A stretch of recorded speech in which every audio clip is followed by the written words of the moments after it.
I saw Priscilla. Now, actually, I saw the intro for Priscilla twice because last week when I went to see The Marsh King's Daughter, they actually played the wrong movie. So I saw like the first 10 minutes of Priscilla twice, basically. But this movie is about Priscilla Presley, Elvis's ex-wife. And it's the story of how they met and got married and how the marriage ended. And it's directed by Sofia Coppola, who directed Lost in Translation. She's the daughter of Francis Ford Coppola. She's done a lot of art house films of this nature. And I don't actually think I've seen a Sofia Coppola film before, because I have not seen Lost in Translation. I know that film put her on the map and got her a lot of accolades.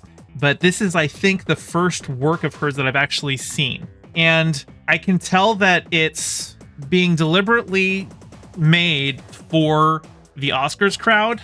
Like, I'm sure this will get some nominations for it. I don't know if it will get any of those, but it's a very slow moving character piece that really is just focusing on Priscilla. Like, Elvis is actually just kind of a secondary character here, but the film talks a lot about basically how Priscilla was groomed into being Elvis's wife, because she met Elvis when she was in 9th grade, and she's a military kid, so she was living in West Germany, and when Elvis was in the military, that's where he was stationed. Basically, a talent scout saw her at a diner and approached her and said, "Hey, I work with Elvis. He would really like you to go to this party." And it keeps going from there. And the film just really shows you how this whole, like, how the whole grooming thing works.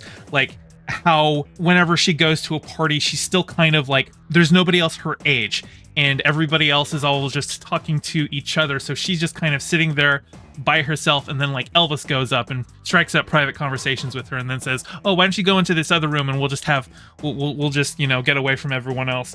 And like, she doesn't have anybody else really to connect to other than Elvis. And then as she gets older, once she's like 17, Elvis basically makes an arrangement with her parents so that she can move to Graceland and finish her schooling at a local Catholic school, but basically just live with Elvis. And while she's there, she's told that she can't invite anyone over. She's like playing out with her puppy on the lawn and is told by somebody, "You shouldn't be out here. You need to go stay inside," because there's like always fans out in front of Graceland. So there is like, some understandable measures that should be taken to protect yourself from crazy fans, but also she can't even play in the yard with her puppy. And there's even like the sexual control, because even like in the film, it actually takes a long time for Elvis to sleep with her. She actually wants to sleep with him before he does. So like, even in her sexual expression,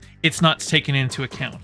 Her wants and desires are not taken into account. She like was talking to Elvis and saying, "Well, you're off filming a movie here, and I'm just finishing up schoolwork. I'm about to graduate here, and I saw that there was a part-time job open at a local salon, and I thought I might do that." And he's like, no, you're going to have to forget about that. When I need you to be there. So you can pick me or a career. You can't do both.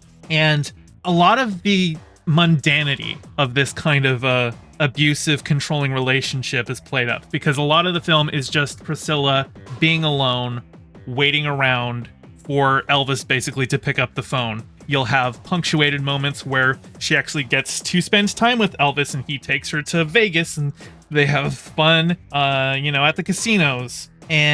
But then like, he goes to film a movie, and she has to stay at Graceland. And while he's filming movies, he's having affairs with other stars, and she has to read about it in papers and just act like nothing's wrong. And when she does confront him about it, he starts to get, very belligerent. He has a temper that's kind of like unpredictable, when he will like throw things in anger. There's even a moment where he's listening to some songs to see if there's any things that he wants to pick up and put on his next album.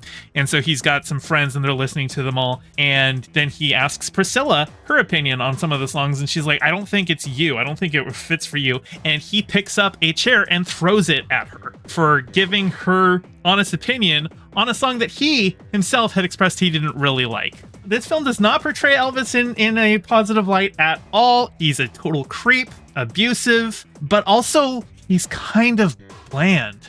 One of the big things that this film plays up is just how boring being in a situation like that is, where there's just a lot of hurry up and wait. When he's even there, like, he's on drugs so much of the time, and like, giving her drugs, and I would say the film is probably more educational in like recognizing early signs of abuse and controlling partners, and less entertainment.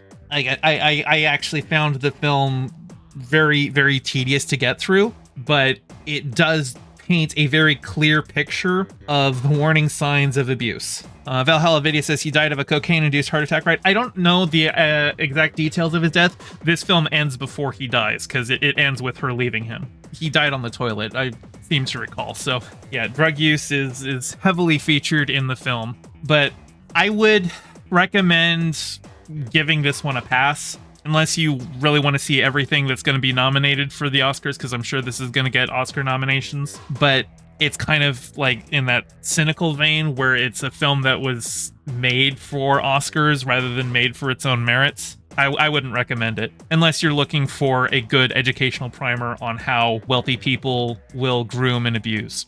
Hey, thanks for watching. I'm trying to get my channel monetized, so your view means a lot. Don't forget to toss me a like, and subscribe, and ring the bell. I stream Mondays and Fridays at 5 p.m. and Sundays at 2 p.m., so catch me live and join in on the convo. You can find all my socials in the description below, and thank you to all my patrons, with a very special shout out to my Whale Shark tier patron Ryan D and my Anemone Friends tier patron Piftle Cakes. Your support means the world. Catch you next time.